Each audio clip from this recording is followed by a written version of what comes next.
Glenn Sugihara, is my name. I'm born in San Francisco. I grew up on the nursery. I started working at the nursery when I was 12 years old. Started out working in the packing area.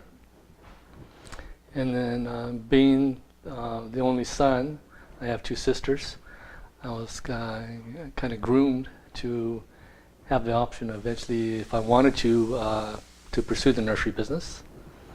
So my dad started me out in the packing area, learning how to handle flowers.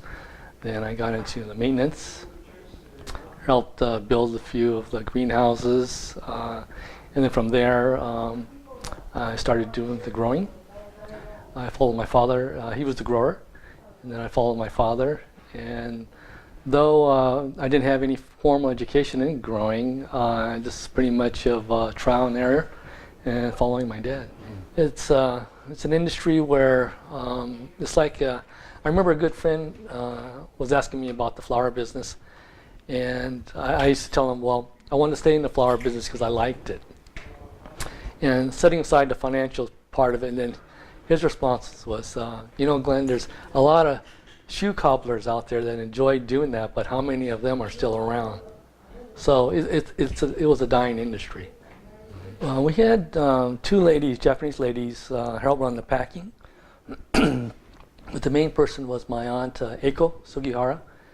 She was, she's, as long as I can remember, always in the packing house. And she stood by me to the very end. She didn't get compensated. But she also, too,